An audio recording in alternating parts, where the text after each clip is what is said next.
और आइए शुरू करते हैं प्राइम एट 4। नमस्कार, आपके साथ मैं दिनेश गौतम। प्राइम एट 4 में सबसे पहले आज खास क्या है उस पर एक निगाह। आपको दिखाएंगे पीएम ने गणपति पूजे तो विपक्ष को क्यों चुभे। खबर यह भी कि जमानत पर इंजीनियर टेंशन में क्यों महबूबा उमर। यह खबर पूरे ब्यौरे के साथ। ट्रेन हादसे की कानपुर कॉन्स्पिरेसी, पूरी रिपोर्ट, बड़ा खुलासा आज प्राइम एट 4 में। और जब आसमान में उड़े हिंद के जाबाज, दुश्मनों की कैसे रुकी सांस, ये भी प्राइम एट 4 में आपके सामने होगा। बुलेटिन में देश दुनिया की तमाम खबरों पर निगाहें रहेंगी, हर खबर पर लेटेस्ट अपडेट होगा। लेकिन उससे पहले आज प्रदर्शन किया। संजौली लाठीचार्ज के विरोध में उतरे व्यापारी। शिमला के बाजार 10 से 1 बजे तक बंद रहे। सुक्खू सरकार से फौरन एक्शन लेने की उन्होंने मांग की। संजौली मस्जिद में कथित अवैध निर्माण के विरोध में बुधवार को हिंदू संगठनों ने विरोध प्रदर्शन किया। हिंदू संगठनों के उग्र प्रदर्शन के दौरान पुलिस ने लाठीचार्ज की। इसके विरोध में अब शिमला व्यापार मंडल उतर आया है। छोटी सी बात जो है पूरे प्रदेश के अंदर जिस तरीके से चल पड़ी है, उससे जो है एक धार्मिक सौहार्द जो बिगाड़ने में है सरकार पूरा काम कर रही है, लेकिन इसका जो ठीकरा है किसी और के ऊपर फोड़ने की कोशिश की जा रही है।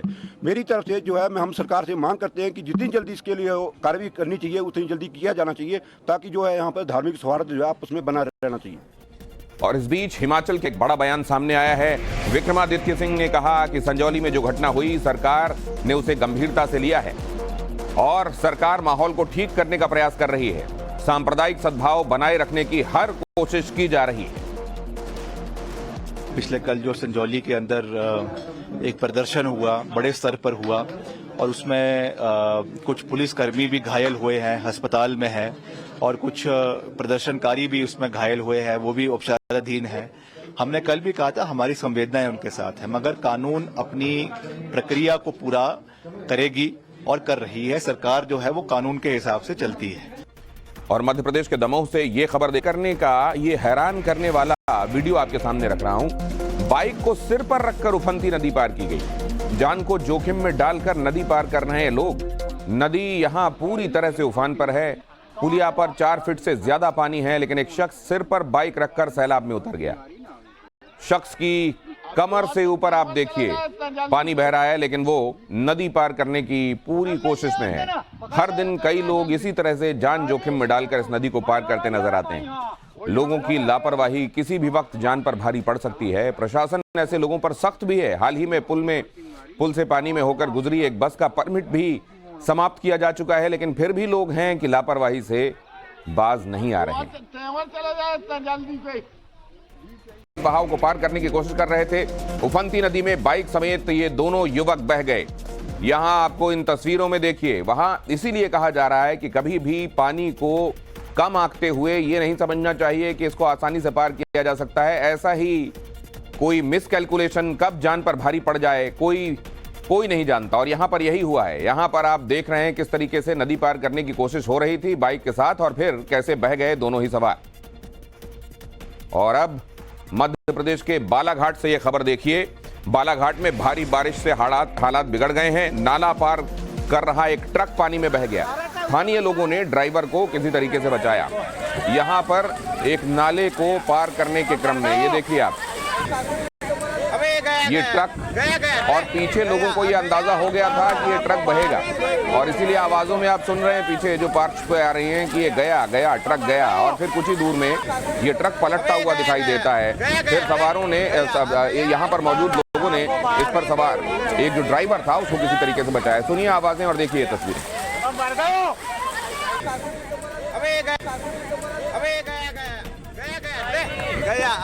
ही जुलूस पहुंचा, पथराव शुरू हो गया। 2 समुदायों में झड़प के बाद दुकानों में आगजनी हुई। उपद्रवियों ने दुकानों में जमकर तोड़फोड़ की है। ये देखिए, यहां उपद्रवियों को देखिए आप। ये गणेश विसर्जन का जुलूस है। जैसे ही एक मस्जिद के करीब पहुंचा, इस जुलूस पर पथराव शुरू हो गया और फिर उसके बाद शुरू हो गई तोड़फोड़। यहां देख रहे हैं आप ये तस्वीरें। अगर ये ताला टूट जाता तो बाकी दुकानों की तरह मानो इस दुकान को भी पूरी तरह से आग के हवाले किया जा सकता था। गनीमत रही कि दुकान खुली नहीं, लेकिन ये तमाम सबूत जो है इस बात की गवाही देते हैं कि किस तरह से इस दुकान को भी तोड़कर आग के हवाले करने की कोशिश की गई, और इसके बाकायदा सबूत आपको यहाँ पर शटर के ऊपर भी दिखाई देंगे कि काले रंग का ये जो फ्लेम्स के जो निशान है वो इस बात की गवाही देते हैं कि किस तरह से ज्यादा नुकसान करने की कोशिश जो है वो की गई। तमाम दुकानों को तोड़कर उन्हें ज्यादा से ज्यादा डैमेज कर आग के हवाले करने की कोशिश की गई। तो यहाँ से ये जुलूस जो है पूरा निकलना था तालाब तक, यहीं पर नजदीक में पुलिस स्टेशन है, लेकिन जुलूस निकलने के साथ ही जिस तरह से पत्थरबाजी हुई, हिंसा भड़की और उसके बाद आगजनी की गई, वो सवाल अब यही खड़े करती है कि जब पुलिस से परमिशन मिल गई थी तो आखिर इस तरह से ये पत्थरबाजी क्यों की गई। हिंसा के बाद मंड्या में सुरक्षा के इंतजाम और बढ़ा दिए गए हैं। घटना के बाद 52 आरोपी हिरासत में लिए गए हैं। आगजनी और पथराव में कई लोग जख्मी हुए हैं। प्रभावित इलाकों में बड़ी संख्या में सुरक्षा बल तैनात किए गए हैं। और अब इस पूरे घटनाक्रम को बताने वाली ये तस्वीरें आपके सामने रख रहा हूं। एक एक कर इस घटना से जुड़े हुए सारे एलिमेंट्स आपको मैंने दिखाए हैं और अब एक साथ देखिए इन सबको आपकी स्क्रीन पर। यहां पर आप देख रहे हैं किस तरीके से घटना पेश आई। मस्जिद के करीब से जब जुलूस निकल रहा था, रात 10:30 बजे के आसपास पथराव शुरू हो गया और उसके बाद इस घटना ने बड़ा रूप ले लिया। दो समुदाय के लोग आमने सामने आ गए, दो गुटों में झड़प हुई, भीड़ ने आगजनी की, मस्जिद के पास हंगामा हुआ और मंड्या में तनाव के बाद अब बड़ी फोर्स वहां पर तैनात की गई है। मंड्या में वीएचपी ने बंद का आह्वान किया है। बंद को देखते हुए पुलिस प्रशासन ने सख्ती कर दी है। एक जगह 4 लोगों के जमा होने पर पाबंदी लगा दी गई है, निषेधाज्ञा लागू कर दी गई है। वीएचपी ने आज यहां बंद का आह्वान किया है। और अब आपको लेकर चलता हूं यूपी के झांसी। कहा राहुल गांधी अंबेडकर जी के आरक्षण को खत्म करना चाहते हैं। नेहरू जी ने भी कहा था कि आरक्षण गलत है। कल राहुल गांधी ने अपने बयान पर सफाई देते हुए कहा था कि मेरे बयान को गलत तरीके से पेश किया गया कि मैं आरक्षण के खिलाफ हूं। मैं स्पष्ट कर देना चाहता हूं कि मैं आरक्षण के खिलाफ नहीं हूं। हम आरक्षण को 50% की सीमा से भी आगे लेकर जाएंगे। गांधी ने जो उनका राजनीतिक और पारिवारिक डीएनए है रिजर्वेशन को लेकर, उसी को प्रकट करने का काम विदेशी धरती पर किया है। अंबेडकर जी के रिजर्वेशन को खत्म करने वाली बात राहुल गांधी ने की और उनके परिवार ने किया है। 1961 में नेहरू जी ने कहा था रिजर्वेशन गलत है। उन्होंने कहा था कि ये सेकंड क्लास लोगों को बनाता है। राजीव गांधी और इंदिरा गांधी जी ने मंडल कमीशन का आयोग का और उसकी रिपोर्ट का विरोध किया था। राजीव गांधी जी ने तो कहा था कि आरक्षण जिनको मिलता वो बुद्धू होते हैं। और राहुल के अमेरिका दौरे पर भारतीय जनता पार्टी और कांग्रेस के बीच में जंग छिड़ी हुई है। बीजेपी ने कहा कि राहुल की यात्रा एक षड्यंत्र का हिस्सा है। कांग्रेस ने पलटवार किया, कहा बीजेपी के टारगेट पर राहुल गांधी हमेशा रहते हैं। मेरा तो मानना है कि इनका जो पूरा ट्रिप है ये एक षड्यंत्र का हिस्सा है, क्योंकि जो आईएसआई की पॉलिसी है K2 की, वह उस किसी न किसी ढंग से उस षड्यंत्र का हिस्सा बन गए हैं। भारतीय जनता पार्टी के लोग जो हैं हमेशा श्री राहुल गांधी जी को मिसकोट करने में माहिर हैं। या तो वो पढ़े लिखे नहीं है, या उनके मानसिक इलाज की आवश्यकता है, और या फिर वो सिर्फ संघ शास्त्री हैं, तर्क शास्त्री नहीं है। और चंडीगढ़ ग्रेनेड अटैक मामले में जांच तेज हो गई है। ग्रेनेड के टुकड़ों को ग्रुप एजेंसियों के रेडार पर है। स्टूडेंट्स ऑफ हिंद नाम के टेलीग्राम ग्रुप की तफ्तीश चल रही है। तस्वीर में लिखा हुआ है हंटिंग टाइम, यानी शिकार का समय। कानपुर में ट्रेन के खिलाफ साजिश से कुछ घंटे पहले ग्रुप में भेजी गई ये तस्वीर। साजिश के कई सबूत मिलते जा रहे हैं, कड़ियां जुड़ती जा रही हैं। उत्तर प्रदेश के शामली से बेकाबू कार की एक तस्वीर आई है, जरा देखिए। तेज रफ्तार कार ने सड़क पर गणेश पूजा में पीएम के शामिल होने पर सियासत तेज हो गई है। इसमें पीएम को बुलाने पर संजय राउत ने सीजेआई पर निशाना साधा है। हमारे केसेस से अलग हो सीजेआई चंद्रचूड़, संजय राउत ने कहा। प्रधानमंत्री नरेंद्र मोदी बुधवार को चीफ जस्टिस डीवाई चंद्रचूड़ के घर पर गणपति पूजा समारोह में शामिल हुए थे। प्रधानमंत्री नरेंद्र मोदी ने खुद इसकी जानकारी सोशल साइट एक्स पर दी थी। इस दौरान PM Narendra Modi CJI DY Chandrachud और उनकी पत्नी के साथ भगवान गणेश की आरती करते और पूजा करते नजर आए। इसी को लेकर अब कई विपक्षी नेता सवाल उठा रहे हैं। चीफ जस्टिस साहब के पास प्रधानमंत्री जी गए और प्रधानमंत्री जी और सर हमारे चीफ जस्टिस साहब ने एक साथ मिलकर आरती भी उतारी भगवान की। हमारी शंका इतनी है कि क्या ये संविधान के रखवालदार इस प्रकार से अगर राजनीतिक नेताओं से मिलते हैं तो लोगों के मन में शंका है। हमारी जो केस है महाराष्ट्र में, जो घटना बाह्य सरकार चल रही है, और उसकी सुनवाई चंद्रचूड़ साहब के सामने चल रही है। तो हमें शंका है कि हमें न्याय मिलेगा, क्योंकि एक पार्टी है उसमें प्रधानमंत्री जी, जो हमारा मुकदमा चल रहा है उसमें पार्टी है केंद्र सरकार, और केंद्र सरकार के मुखिया सर न्यायाधीश के सामने साथ आते हैं, घर में बैठते हैं।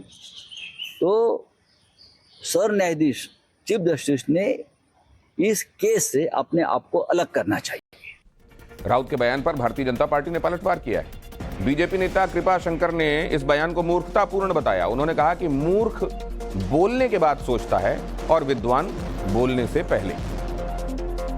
ये तो मूर्खतापूर्ण बयान है।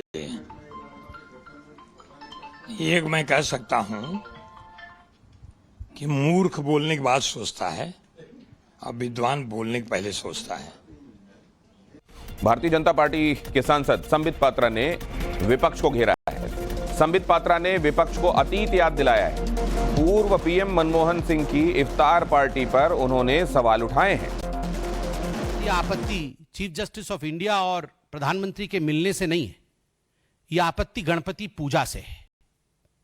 और स्वाभाविक है, chief justice of India Maharashtra से आते हैं, गणपति जी की उन्होंने उपासना रखी, उन्होंने बहुतों को बुलाया होगा और सभी गए होंगे। मगर जिस प्रकार से पहले डॉक्टर मनमोहन सिंह बतौर प्रधानमंत्री इफ्तार की पार्टी रखते थे, क्या उसमें चीफ जस्टिस नहीं आते थे? और सीजेआई के घर पर गणपति पूजा को लेकर बवाल मचा हुआ है, लेकिन इस बार काउंसिल ऑफ इंडिया के चेयरमैन ममन कुमार का इस पर क्या कहना है वो भी जरा सुन लेते हैं। देखिए, सेपरेशन ऑफ पावर से और इस एक सोशल मीटिंग से कहीं अगर गणपति की पूजा हो रही है, हमारे chief justice of India Maharashtra से बिलोंग करते हैं, बड़ी अच्छी पूजा करते हैं, हम भी जानते हैं, हम भी उसमें इनवाइटेड थे। हम एक्चुअली कल यहाँ नहीं थे, हम नहीं जा सके। तो ऑनरेबल प्राइम मिनिस्टर वहाँ चले गए, पूजा कर लिया, तो इससे सेपरेशन ऑफ पावर का कोई दूर दूर तक कोई रिलेशन नहीं है। बार काउंसिल तरफ से जो बयान है वो भी हमने आपको दिखाया। और इधर खबर उत्तराखंड के हल्द्वानी से, जहां से उफनती लहरों के बीच जिंदगी की जंग की तस्वीरें सामने आई हैं। गणपति विसर्जन के दौरान गौला नदी में एक युवक बह गया। रानीबाग में गौला नदी के तेज बहाव में युवक को बहता देखकर आसपास खड़े लोगों में हड़कंप मच गया। लोगों ने पुलिस को हादसे की सूचना दी। पुलिस ने फौरन रेस्क्यू ऑपरेशन चलाकर नदी में बह रहे युवक को बाहर निकाला। तस्वीरें हल्द्वानी के गौला नदी की हैं। लहरों के साथ एक शख्स बहता चला जा रहा है और पुलिस के जवान उसे पकड़कर बचाने की कोशिश कर रहे हैं। पानी का वेग इतना प्रचंड है कि डूब रहे शख्स को पकड़े रहना भी मुश्किल है, लेकिन पुलिस की मुस्तैदी से आखिरकार इस व्यक्ति को बचा लिया गया। रस्सियों के सहारे पुलिस के जवानों ने इस व्यक्ति का कामयाब रेस्क्यू कर लिया। भारी बारिश के बाद लैंडस्लाइड हुआ। पहाड़ी दरकने से हाईवे पर मलबा आ गया। नैनीताल अल्मोड़ा जाने वाली सड़क को बंद करना पड़ा।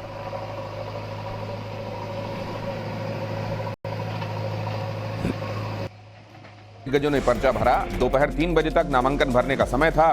सभी पार्टियों ने हरियाणा में जीत का दावा किया है। हरियाणा की सभी 90 सीटों के लिए एक ही चरण में मतदान होना है। सारी पार्टियों को आजमा कर देख लिया, भाजपा को भी आजमा लिया, कांग्रेस को भी अपना लिया, जजपा इनेलो को भी अपना लिया। एक बार आम आदमी पार्टी को अपना कर देखो, हरियाणा के अपने लाल अरविंद केजरीवाल को अपना कर देखो। जैसे दिल्ली और पंजाब की जनता हर चुनाव में अब आई लव यू केजरीवाल बोलकर झाड़ू का बटन दबाती है, वैसे इस बार अगर हरियाणा की जनता ने आम आदमी पार्टी को मौका दिया तो लगातार आम आदमी पार्टी हरियाणा के लोगों की सेवा करेगी। आज हरियाणा में मैं कह सकता हूं कि भारतीय जनता पार्टी की तीसरी बार हमारे नायब सिंह सैनी जी के नेतृत्व में सरकार बनने वाली है और हम उधर आगे बढ़ रहे हैं। और ये खबर महाराष्ट्र से है। राशिद ने कहा कश्मीर के लोगों की जीत होगी, मुझे चाहे तिहाड़ भेजो लेकिन जीत तो हमारी होगी।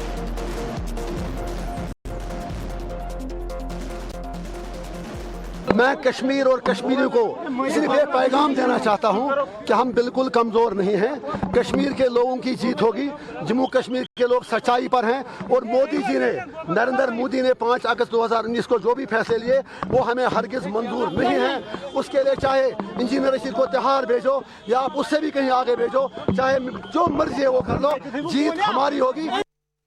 और आगे आपको दिखाने वाले हैं वक्फ ट्रेन के खिलाफ साजिश का शक। शॉर्ट सर्किट के जरिए ब्लास्ट की साजिश की गई। रेलवे सोर्सेज बता रहे हैं दुर्गियाना एक्सप्रेस बिजली की तार से टकराई थी। रेलवे को ट्रैक पर केबल से छेड़छाड़ का शक है। बुधवार को हरदोई में एक बड़ा हादसा टल जाने के संदर्भ में भी रेलवे के सोर्सेस ने सूचना दी है। आपको बता दें कि कोलकाता से अमृतसर जा रही दुर्गानिया एक्सप्रेस ट्रेन बिजली के केबल से टकराई। ऐसा अमूमन होता नहीं है, यहां पर यह हुआ। बिजली का केबल वहां कैसे आ गया? जो ट्रेन के गुजरने का रास्ता था, पाथ था, वहां पर यह केबल कैसे पहुंची? और क्या ये इस बात की साजिश थी कि ट्रेन वहां पहुंचे और शॉर्ट सर्किट से उसमें आग लगे, कोई बड़ा हादसा हो? ये एक बड़ा षड्यंत्र था और इसको टाल दिया गया, सोर्सेस ये बता रहे हैं। कान हो गई है सोशल मीडिया पोस्ट की जांच में जुटी हुई हैं एजेंसियां। जांच में 441 मेंबर्स का एक ग्रुप एजेंसियों के रेडार पर है।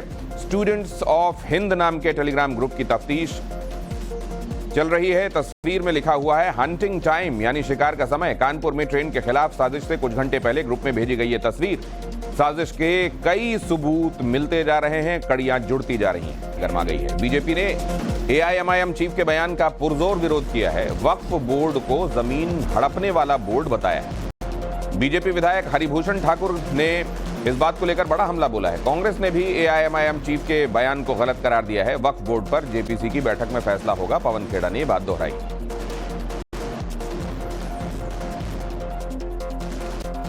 और यह खबर अजमेर दिन धूमधाम से मनाए जाने की तैयारी है। पीएम मोदी के जन्मदिन के मौके पर अजमेर शरीफ दरगाह में शाकाहारी लंगर का आयोजन होगा। लंगर में 400 किलो खाना बांटा जाएगा। चावल, ड्राई फ्रूट्स और घी में यह खाना बनेगा और इसे लोगों में बांटा जाएगा। शाकाहारी खाना बनाकर लोगों को जुटाकर प्रधानमंत्री नरेंद्र मोदी के जन्मदिन के उपलक्ष्य में, जो कि 17 सितंबर को होता है, यहां ये विशेष आयोजन किए जाने की तैयारी है।